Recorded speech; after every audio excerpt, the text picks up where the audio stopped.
Centraal Beheer met Ellen. Met Xavier. Hallo. Mijn goochelshow is eindelijk een kaskraker, dus ik dacht, ik ga beleggen. Ja, dat kan. Maar ik vind het wel spannend. Oh. Kijk, ik laat me door midden zagen, maar met geld ben ik niet zo van de risico's. Sparen kan ook. Kijk, een nieuwe badkamer tover ik niet zomaar uit mijn hoge hoed. Xavier, Ja? komt goed. Gewoon even Apeldoorn bellen. Bij ons kan je zowel sparen als beleggen. Je geld laten groeien? Komt goed. Centraal Beheer. Er zijn verschillen tussen sparen en beleggen. Beleggen brengt kosten en risico's met zich mee. Je inleg kan minder waard worden.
Geef je vakantiegeld een mooie bestemming.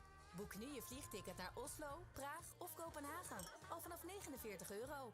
Of ontdek een van onze andere 90 bestemmingen op transavia.com. Een goede reis, Transavia.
Good afternoon, everybody.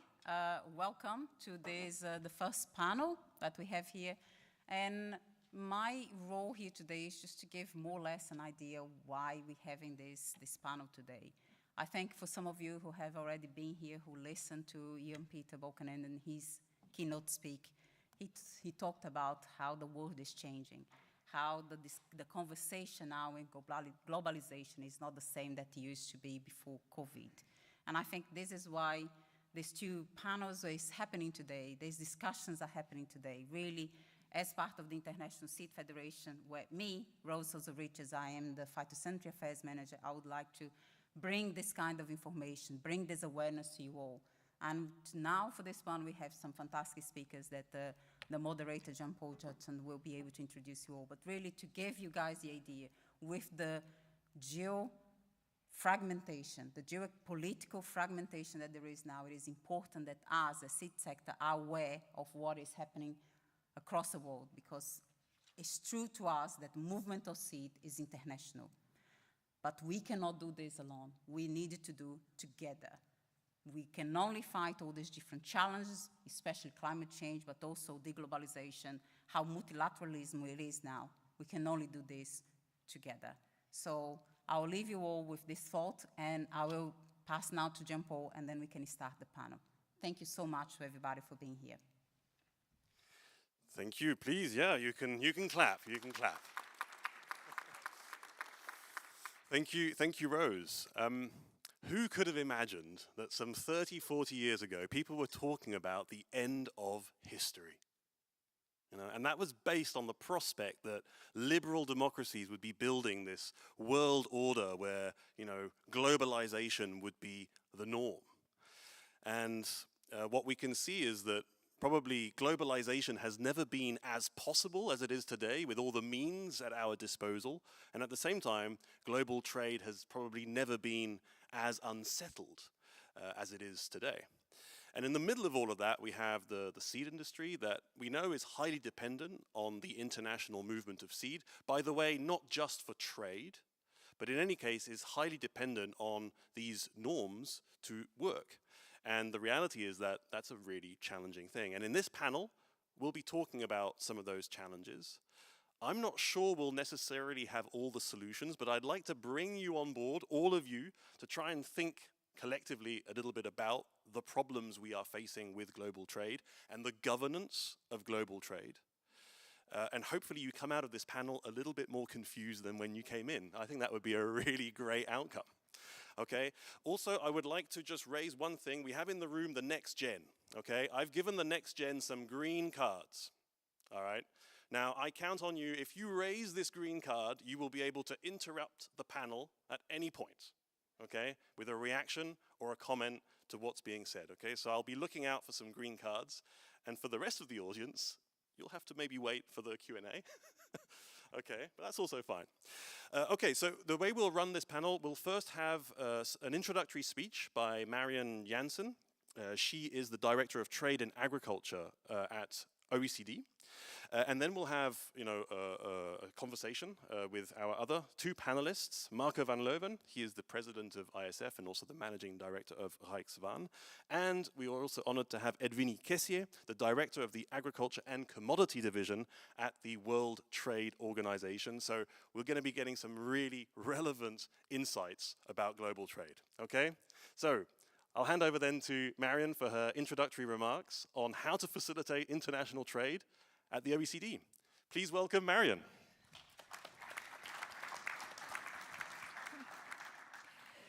Thank you, Jean-Paul. Thanks, Rose, for the introductions. So I've been told that I can be a rather good speaker when I'm enthusiastic about something. And I've been told that I'm an even better speaker when I'm angry about something. Now, unfortunately for you all here, this topic I've been asked to speak about, navigating the new global order, it fills me with concern. And I've been told that I'm a rather boring speaker when I'm concerned. I'm hesitant, I'm wavering. And this hesitance it's likely to reflect the uncertainty that I feel this global order is under right now.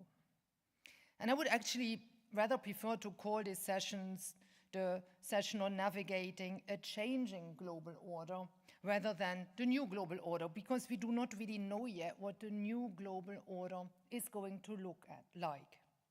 What we do know, though, is that there is change.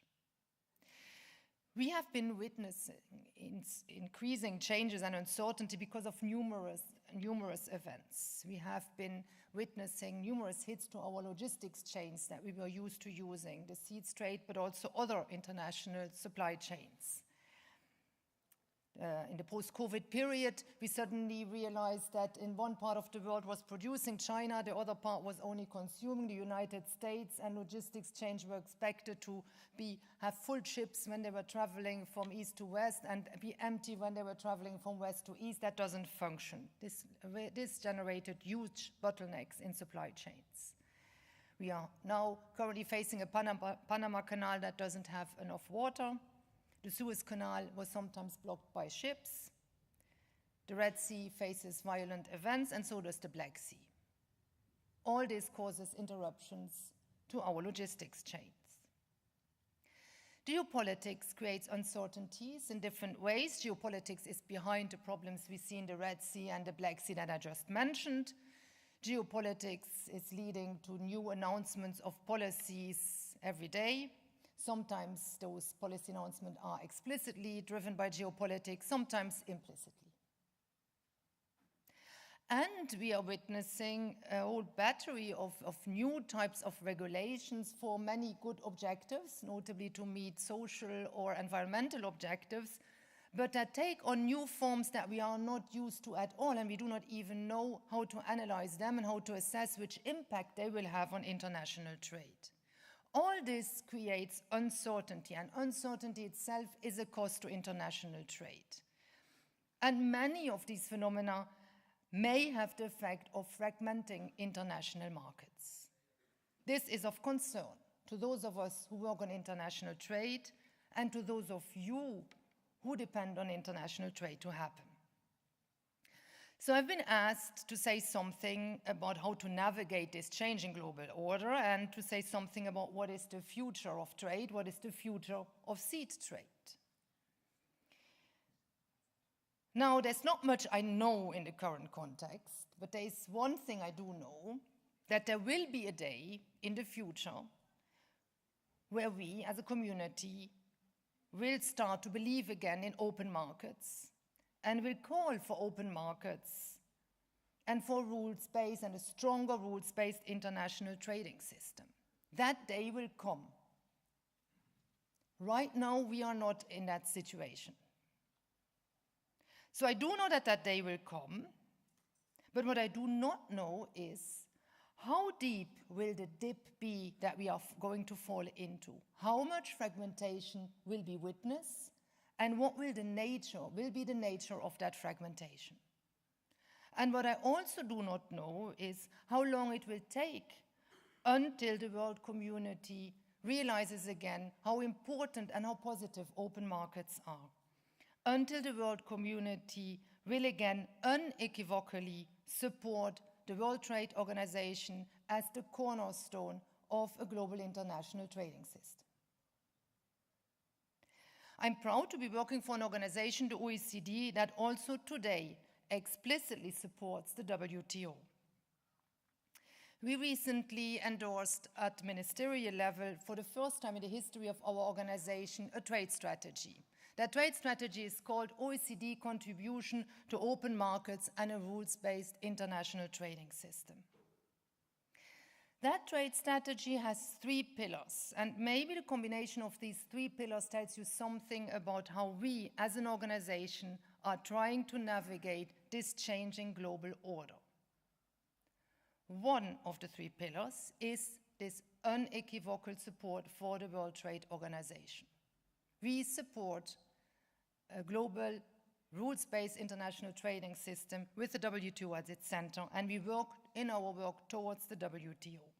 But at the same time, and that's the second pillar of our work, we give a space to our members to talk about the difficult things, the vulnerabilities in the systems, the need for resilience that our members feel. And the third pillar of our strategy is to get ready for the future, to start to understand what this new generation of regulations that we are facing looks like, what the impact is, and how we can best deal with them. Because one day, that new generation of regulations will have to be dealt with by the WTO. So it is in this way that we try to walk and find a different balance act. And maybe these three pillars can also be useful for business that thinks about how to find a strategy to navigate a changing global order. Business probably wants to keep a foot across the globe, to be able to work with everybody and to be able to trade with everybody. If not now, then at some stage again. But at the same time, business has to be realistic about geopolitical tensions and manage those, also as part of the business strategy. These sound like two contradictory things. And pursuing these two strategies together is a balance act, is not straightforward. At the same time, business needs to invest into this new type of policies and generation, this new generation of regulations that they have to face to meet sustainability objectives. Pursuing this strategy, pursuing this balance act will be costly. It will lead to some efficiency losses. And unfortunately, the price of these efficiency losses may have to be paid, may end up being paid by the poorest in this world. Because you as a seed community, you deal with food, and food is what the poorest need most, and it's the most important commodity that we first need access to. So as we are realistic about some efficiency losses that will hit us, and as we consider that we have to make sure that it's not the poorest in our societies that are hit by this, we need to invest at the same time as we implement this strategy in trying to counteract these two phenomena. At the OECD, and in particular in the OECD Seeds scheme, we therefore invest in this period more than ever in innovation, notably in digitalization of the scheme, to counteract a bit the efficiency losses that we expect we will be facing. And we also invest more heavily than in the past in capacity building and in enlarging the community of countries that we work with in order to ensure that we do what we can to maintain links with an as big community as possible. And we continue to coordinate and collaborate with as many of those of you in the room and with as many stakeholders as possible to deal with this changing global order. I would like to start my intervention with these two terms, coordination and collaborations, because they will be key for the years ahead. But before ending my intervention, I invite all of you, and in particular the young generation over there, to look around this room, to look to your left and to your right, and I invite you to commit that you will continue to meet and that you will continue to talk to each other, independent of what geopolitics is going to do in the coming years to this global order. Thank you.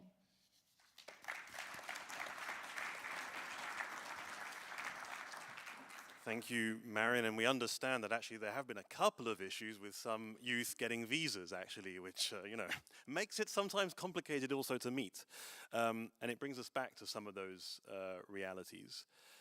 I would like to get a first reaction, I think maybe first from Edwini, on this sort of global assessment, actually, of where we're at. We heard from the former Prime Minister that the global agenda, let's say, would better be characterized by the Sustainable Development Goals. Let's say the climate agenda is relatively global.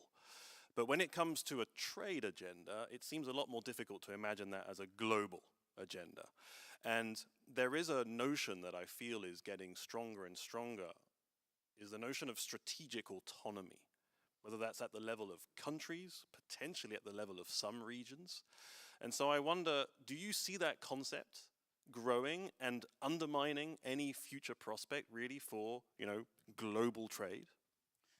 To start with, I think WTO members accept that there is no credible alternative to a rules-based multilateral trading system. It is true that there has been a proliferation of bilateral and regional trade agreements, but there are certain issues which can only be dealt with at the multilateral level, and this includes subsidy reform. The WTO recently conducted a study, and the results were much more nuanced as to whether fragmentation is taking hold. What was quite interesting was that as compared to 2019, global trade has increased by 6.3%, goods trade, and trade in services has also increased by a healthy margin.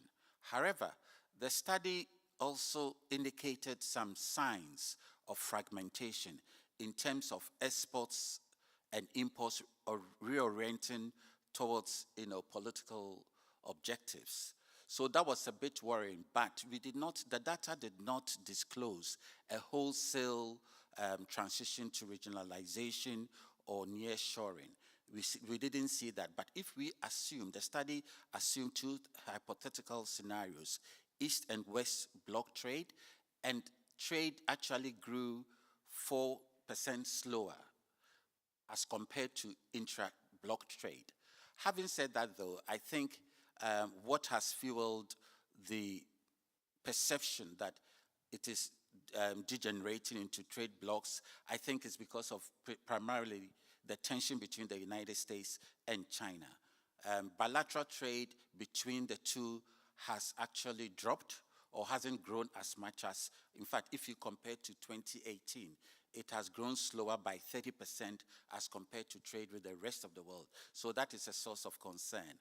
And with the recent tariffs as a result of the Section 301 review, we have seen increased tariffs, and who knows, the Chinese may also retaliate. So these are the sort of issues that we have to deal with. But having said that, though, I think both the United States and China do accept that there cannot be a credible alternative.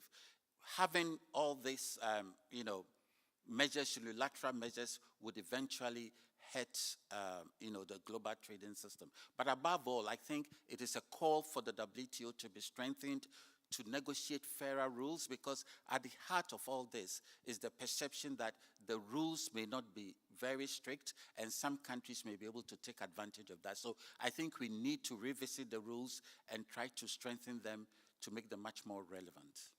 Okay, I have a first green card here at the back. Please briefly introduce yourself.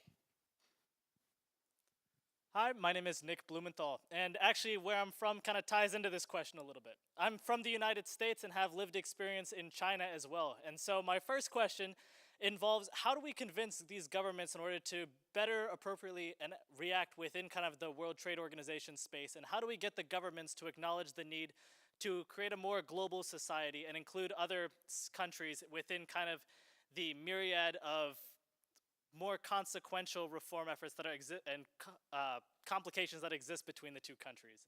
And then as a second question, I'm curious to hear maybe about if you could frame that study within from 2019 till the present in terms of how the pandemic may have exacerbated effects and how that sort of regional fragmentation may have been affected by some of the complications seen during the pandemic. Okay, thank you. So the WTO is a forum to get out of the spheres of influence, let's say, between China and the United States. Can the WTO be that forum? Certainly, I think the WTO can be the forum. Obviously, we also need to be realistic that politically, the WTO is against unilateral measures, and the WTO has been appealing to all countries to try to resolve any disputes within the framework of the WTO. And in that connection, having a two-stage dispute settlement system is very important. We do not have a functioning appellate body, and I think a lot of the members would like to see the restoration of the appellate body, because currently the system we have, even if you have a panel decision, a country can appeal into the void, so which is not very satisfactory. So I do think that the WTO is the forum. At the end of the day, we have seen a tremendous expansion of the global economy, and all countries have benefited. So I think that is the future. As Marion said, greater collaboration, greater coordination among countries is the way to go. And we need also to make sure that assistance is provided to the least developed countries, countries which are marginalized in the trading system. And as we bring them along, I think it will be a very better world for all of us. Okay, a quick reaction from Marion. Yeah, I would like to answer this first question and come back to your original question with the global goals being the sustainable development goals. One problem we face currently, I think, is that that all countries are trying to meet these global development goals in a different way, sustainable development goals, and that creates additional fragmentation. So my answer to the first question would be, maybe countries like the United States and China find it easier to work together on environmental goals, and in this way start to work with each other until they feel comfortable enough to go back and work with each other at the WTO. Because more collaboration has to happen in that field in order for the new regulations in the field of sustainability, be it social or environmental. I'm thinking of forced labor acts, of deforestation acts, of due diligence guidelines, for this to not further fragment. Let the world collaborate on these issues. And Marco, I mean, we heard from Edwini that nevertheless global trade is growing. Okay, so in principle, that's a good thing for a company like yours. So what is your actual assessment then of this level of fragmentation that we're all very concerned about? Do you see that? Do you witness that in your company? Do you agree with that assessment? And do you see that this fragmentation is making it more and more difficult to find the multilateral agreements that you might need to move seed around? I definitely see fragmentation basically for the whole seed industry. So what we are facing is more and more trade barriers, barriers that are not scientifically based. We see phytosanitary issues, we see country of origin issues, and that basically prevents seed moving from country A to B to C. And this is what makes this industry so strong. Because we breed varieties in country A, then we test varieties in a number of other countries, we bring them back to country B for processing, and then we dispatch in hundreds of countries. And this is the way how we adapt varieties to climate change and to the local needs of farmers. Now, if we, for example, in my company, if we look at how this world looks like, we literally look at a map and we see a lot of red flags, a lot of combinations of country of production that are not allowed for whatever reason towards certain countries of destinations. And that, in fact, makes that we cannot move seed around the globe. And of course, we need a regulatory framework, right? And we need to respect phytosanitary measures. But this is preventing basically us from reaching out to the farmers that have the right to get quality seed of their choice. And that is for us and for the seed industry and for the farmers of the world, that is a big concern.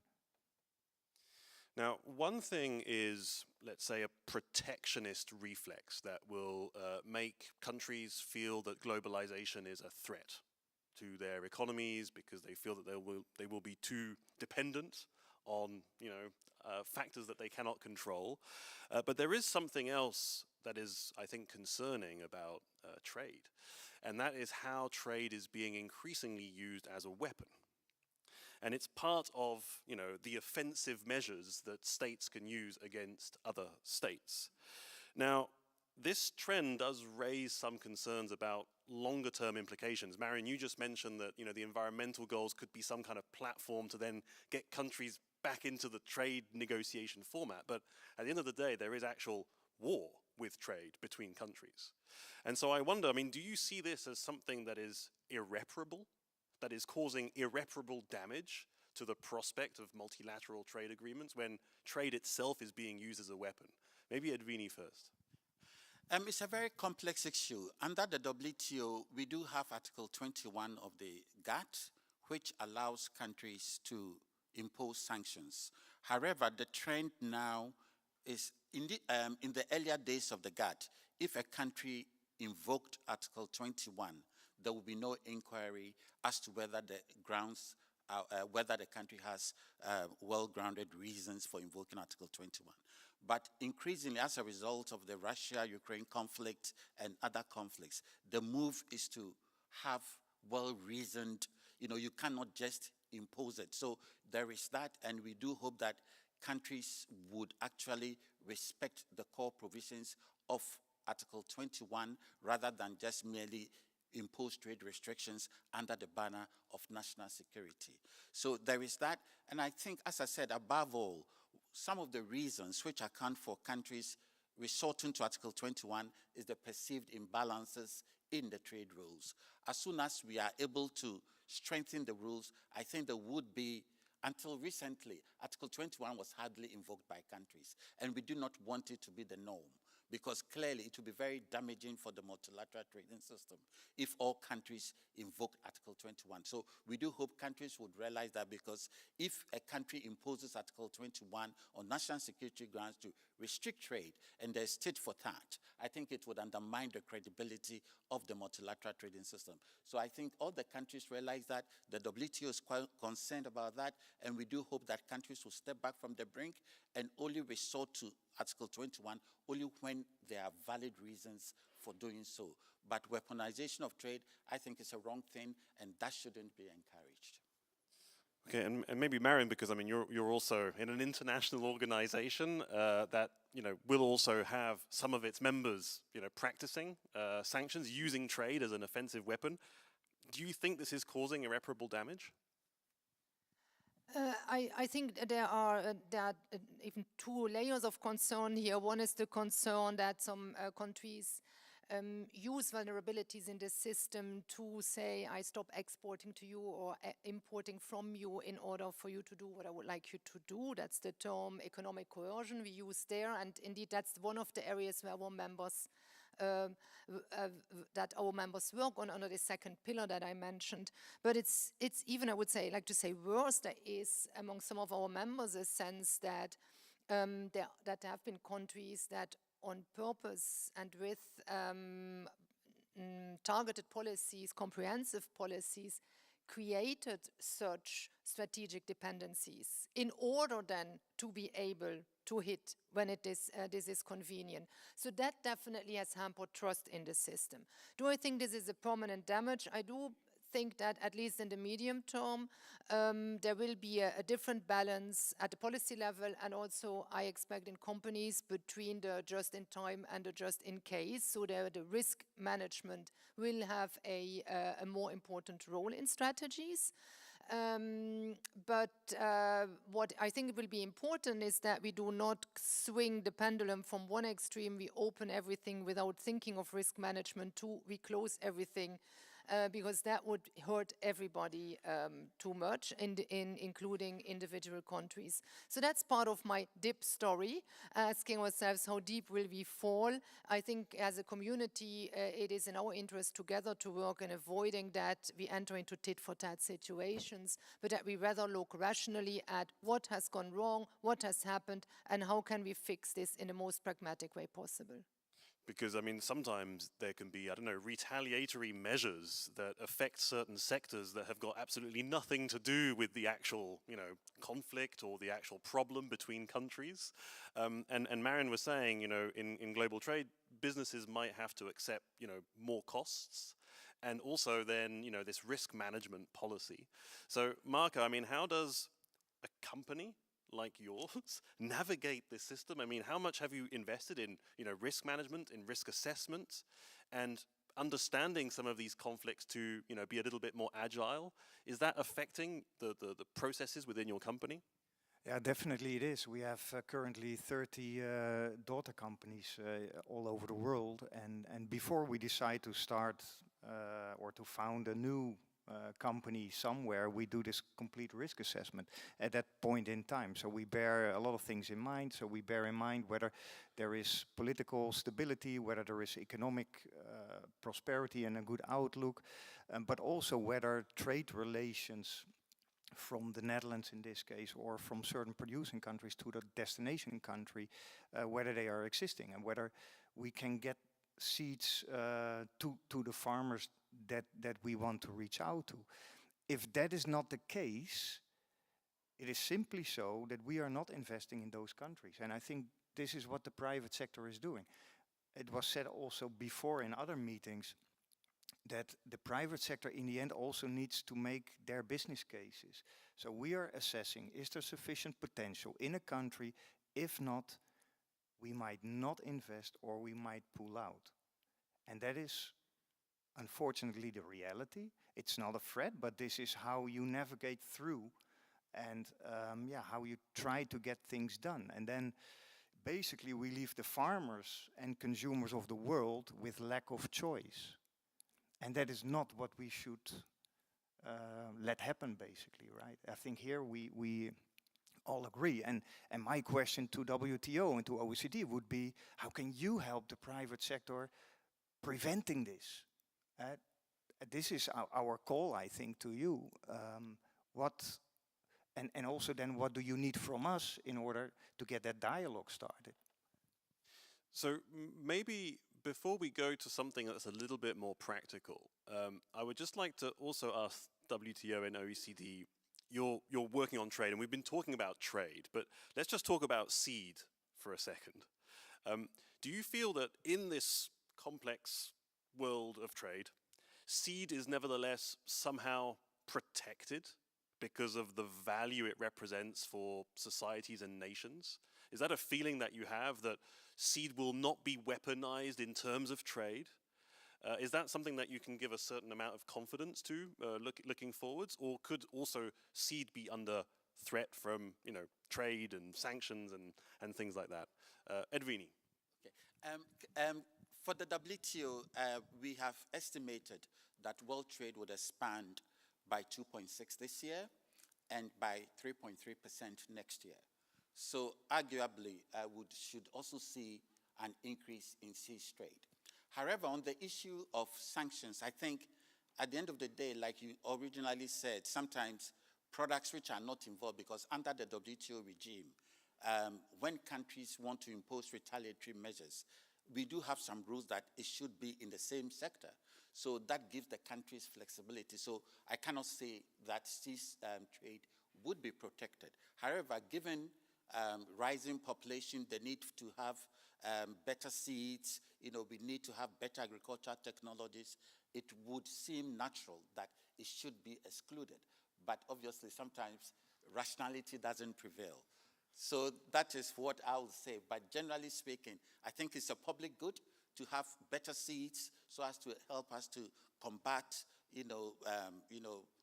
impact of climate change, to make producers have access to improved seeds so that consumers can have, available, choice, highly nutritious products and others. But, it's very difficult to say because of, obviously, sometimes politics defies rationality.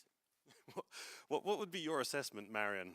I'm unfortunately not optimistic because food has been weaponized recently. So in the aftermath of the Russian aggression against Ukraine, weaponization of food was a theme.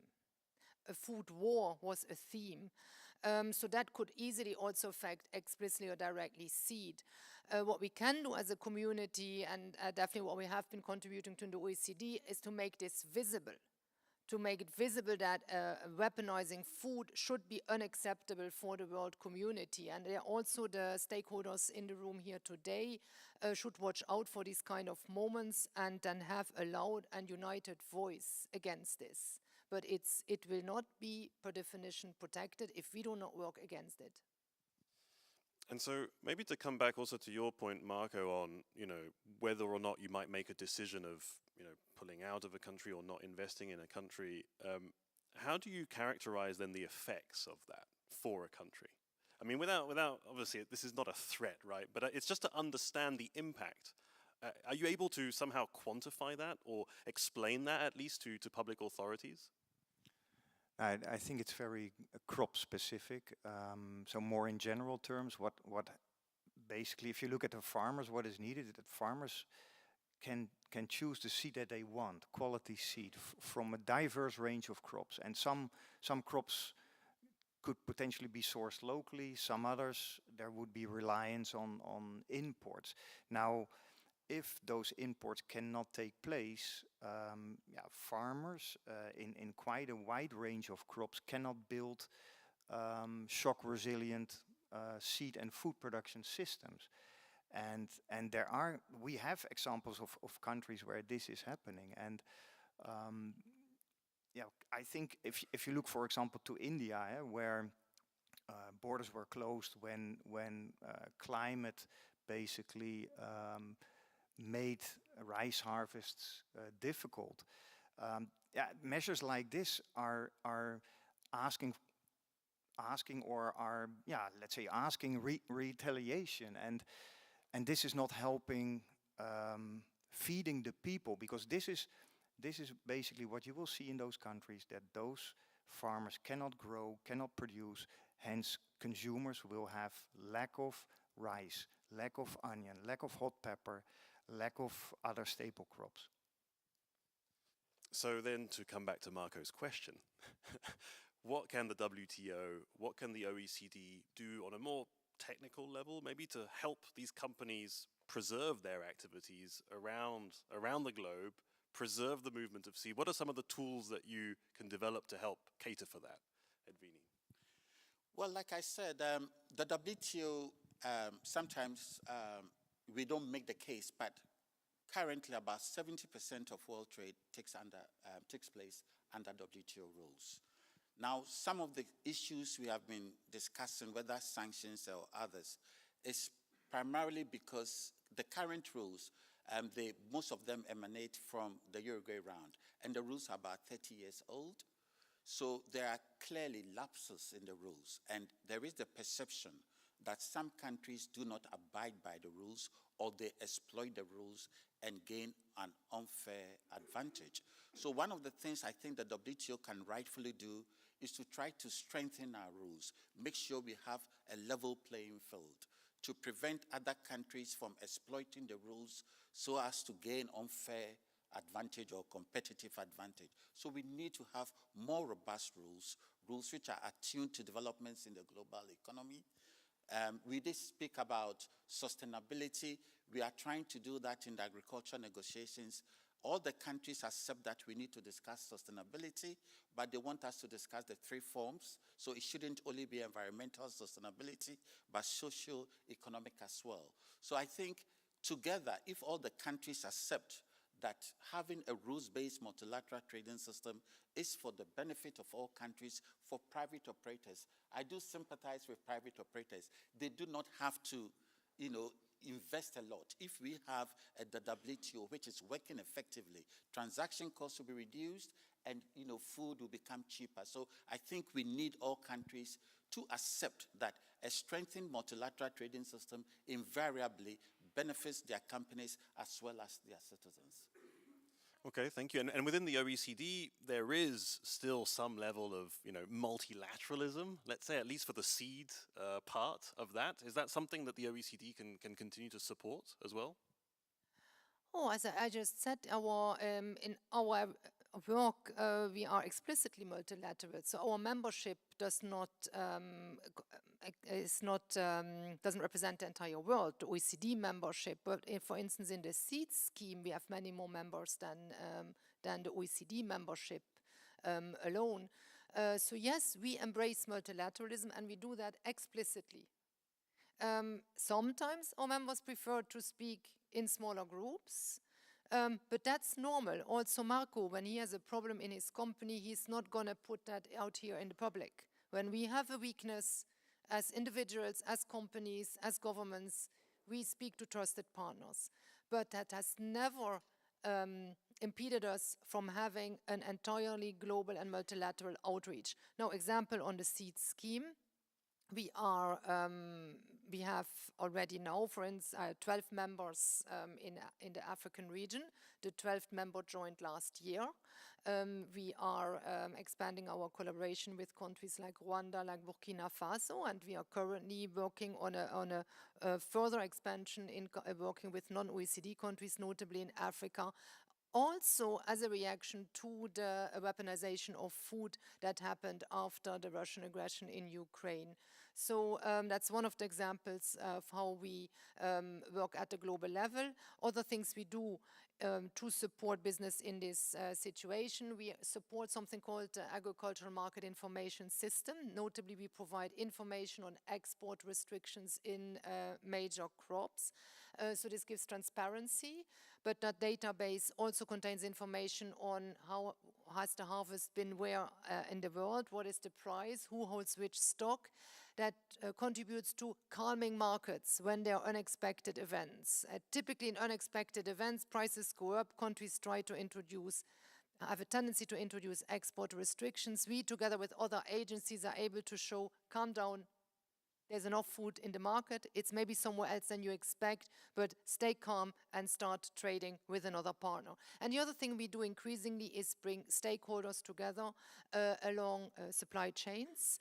We recently launched something called a Critical Supply Chain Forum, and the idea of this forum is indeed to bring different actors together, just like we have been doing in an event here earlier today, to start talking to each other about what are the problems different actors are encountering, and also to jointly find solutions and look for where are the quick wins, where are the low-hanging fruits, and where are the more difficult aspects that we may want to collaborate on in the medium or long run. Okay, brilliant. Thank you. Are there any questions or comments from the floor? Are you feeling a little bit more confused than when you came in? But yeah, we have a question over here. I can get this one. Please briefly introduce yourself. Hi, my name is Xiang Xu. I represent non-UC in Taiwan. One of the topics you guys mentioned about fragmentations. So I'm kind of curious. As a member acting as a seed company and acting in Southeast Asia, we witness government with S raise their wall, so to speak, when it's come to seed trading by request specific disease testing prior exportations. And very recently, we also experienced more and more seed lots testing result come back as a positive for certain diseases. Why government, again with S, I don't want to reveal which government with S, refused to reveal its testing methods. At the same time, we have totally different result when we send it to world famous third-party lab, shows otherwise. So how can WTO, EDCT, or ISF help on regional or national level to convince its country members to establish a universal phytosanitary requirement standard? Thank you. Okay, thank you. So I imagine this is about, to some extent, protectionist measures disguised as phytosanitary measures. So I don't know how comfortable our WTO, OECD friends here are able to answer that on a technical level. Maybe Marco, you can have a first go at it, and then I'll give a couple of extra seconds for Edwini and Marion to think about that. Yeah, well, maybe to understand the question right, or to give some background explanation. There are, I think, two things in your question. First is that there are more and more private labs and governments doing seed health testing, and the methods are not harmonized, so to speak. And on the basis of that science or non-science based results, seed lots might be rejected by certain countries. So I think that is the first thing that we need to understand. And the other thing is, you can of course wonder why this is happening and how can we solve it. And the other thing is that with modern technology, basically, we will, because this will get worse, we will be able to detect more and more. And not all, or maybe even less and less, will be biologically relevant towards the future. So technically you can detect with PCR analysis and DNA analysis a lot of things in the future. And anyone can do that. Will that mean that seed lots are stopped just at the very first test that is executed? That is a question. And yeah, maybe we can hear your views on this, right? How you see that developments towards the future. In the WTO, I think the most relevant agreement will be the SPS agreement. And under the SPS agreement, the WTO itself is not a standard setting institution. But under our agreement, we have what we call the Three Sisters, Codis Alimentarius, the IPPC, and the Animal Health Organization. If a country were to base their measures on the standards of any of these three, those standards will be deemed to be WTO consistent. But where countries arbitrarily come up with results which are not grounded in science, first of all, then the country can always complain at the WTO. It can be formal dispute settlement, or the matter can be raised in the SPS committee, where countries would raise specific trade concerns. So if the country, the country, of course, you didn't mention the country, but let's say country X or Y, they are imposing arbitrary measures. You don't necessarily have to go to dispute settlement. The issue can be raised in the SPS committee, and failing that, if the issue is not resolved, then you can always go to formal dispute settlement, where you can request the establishment of a panel. But a lot can be done within the SPS committee by raising those concerns, and there have been a number of issues which have been resolved at that level. Okay. Does the OECD also have a mechanism on this issue that you can think of? Yes, so under the SEED scheme, we have, of course, a role in certifying those who, accrediting those who certify. So that's definitely something we are dealing with. And I agree with Marco that we see actually an increased need to work together more in order to harmonize the way in which we apply different methods, and in which we assess the evidence we have in front of us. And we see that this is necessary when it comes to sanitary and phytosanitary requirements, but there will also be increasingly a need to deal with sustainability aspects, with environmental aspects, and the whole system to deal with this hasn't even been set up yet. So in a period where we are talking fragmentation, we need to collaborate more. But the good thing is that maybe in this space of working on these technical aspects, maybe we can actually collaborate on these issues, even in the current period. And that's what we are hoping for. That's what we are investing in. Okay. Are there other questions or comments? Yes, please. And briefly introduce yourself. Thank you. Hello, I'm Yilmaz Balsi. Sorry. I am the NPPO for United States. So I work there, and my question is about how long it takes to disputes to be resolved. So some of these issues come up, trade is very fast. It takes 10 years before it is resolved. And similar, like the other colleague has been pointing out, some of the disputes, I don't think it will take it there, but as you rightly pointed out to the ISPMs and the standards that we are trying to harmonize, and we are trying to resolve a lot of these issues there, but still it won't be resolved that quickly. But in the meantime, the damage is done, probably. So how long companies can survive and all of that, everything is so slow. And in that world, how effective are some of these rules? And I think the industry is expecting very fast turnaround, which is not happening. So what is happening on that arena? Do you guys also see that this is continuing the same thing, and any new developments there? Thank you. Thanks for adding on a little layer of complexity. Let's sprinkle a bit of speed on there as well. Maybe just to understand actually what is behind the fact that it's slow. Is it like a general unwillingness to move faster, or are there some, other reasons behind that? And what can be done to speed things up? Well, generally, disputes in the WTO, as compared to other international organizations, the time frame is really tight. When the panel is established and composed, the panel should normally give a ruling within 6 months.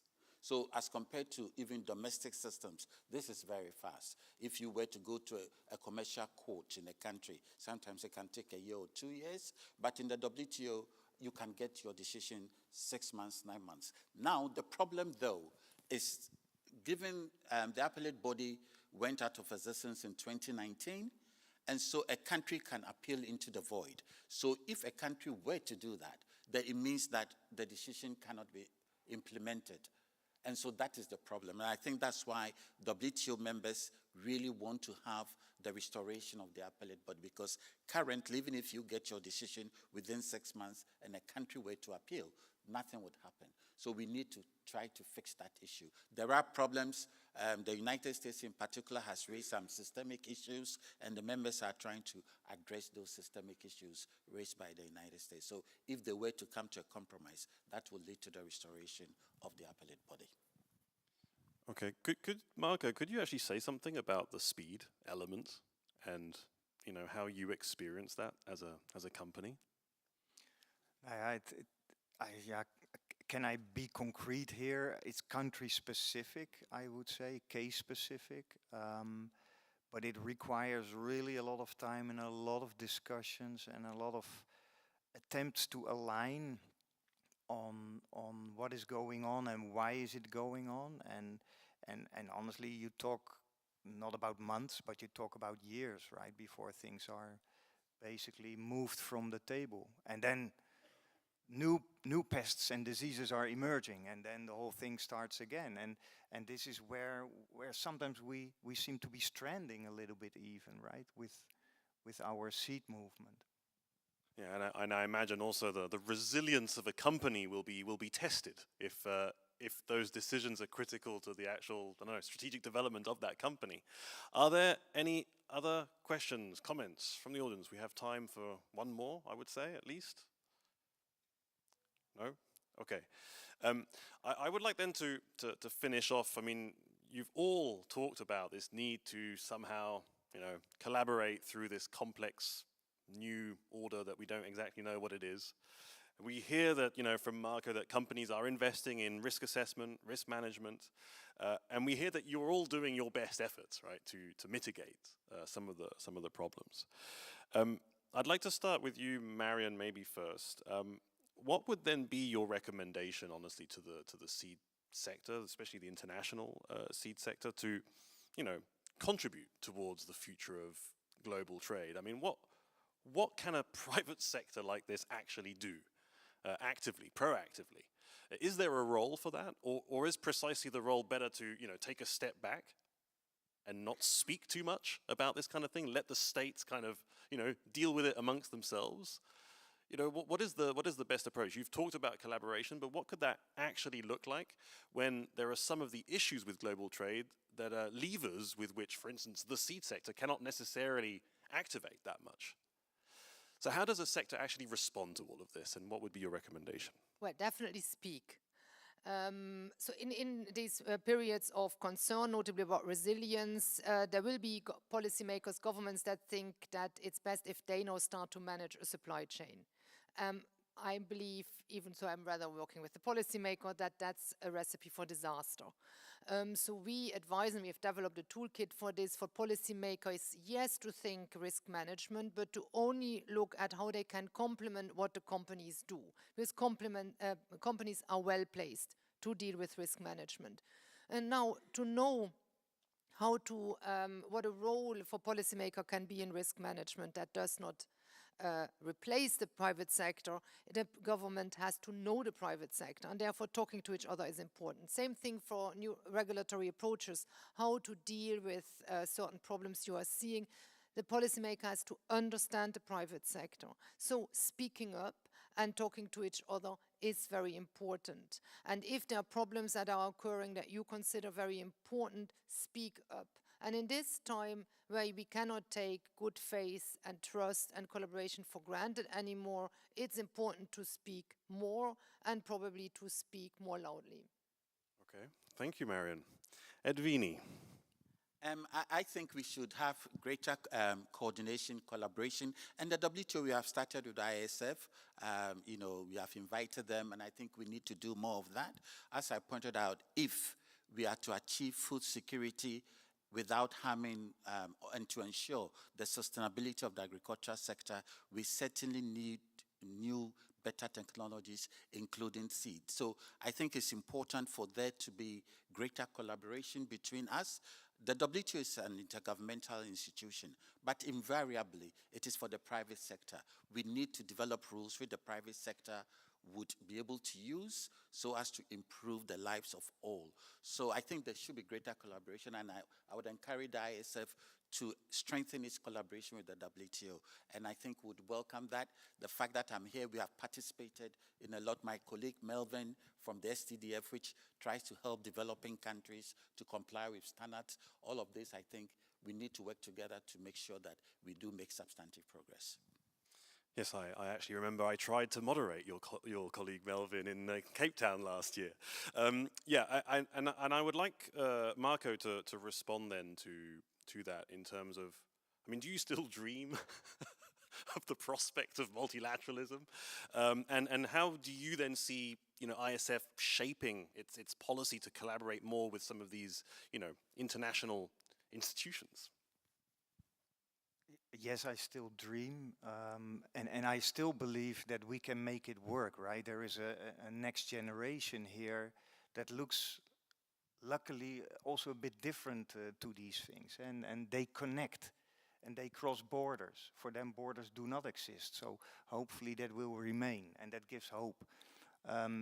Now, I'm very, on behalf of ISF and the private sector, very happy to hear also basically the question from WTO and OECD to collaborate more, because the private sector prefers to be a party at the table, right? We can collaborate, we can deliver. The private sector is ready to move the things and to contribute, but we need to get that dialogue started. And practically speaking, we are not always invited at all meetings or recognized basically by countries normally. And that is hopefully something that can be changed in the future. And I have to say, a small side comment, that the collaboration with OECD on the seed schemes in those new countries is very fruitful and will definitely help to make sure that farmers get access to quality seed also in those countries. Okay, brilliant. I would just like to finish then on a small reflection, because Edwini mentioned the Uruguay round, and I would just like to say that I grew up, in the 90s. I mean, I was born in 85, right? And so I have a vivid image of the demonstrations, around WTO rounds. And it's almost like one feels nostalgic, Let's get the demonstrations back, Let's make multilateralism relevant again, It almost makes us nostalgic about the demonstrations, though. Maybe just a final comment on that one, Edwini? Are you also nostalgic of the demonstrations? Not really, but I do think that we need, I think multilateralism has served the world well, and I think we need to keep our eye on the ball. Definitely there will be hiccups along the way, but having a strengthened multilateral trading system would encourage innovation, would make the world a better place. So I think we should channel our efforts in devising or strengthening the system that we have rather than to throw it away. Thank you. Okay, a warm round of applause for our three panelists. You helped us navigate the complex system. And thank you to you. Enjoy the rest of the Congress.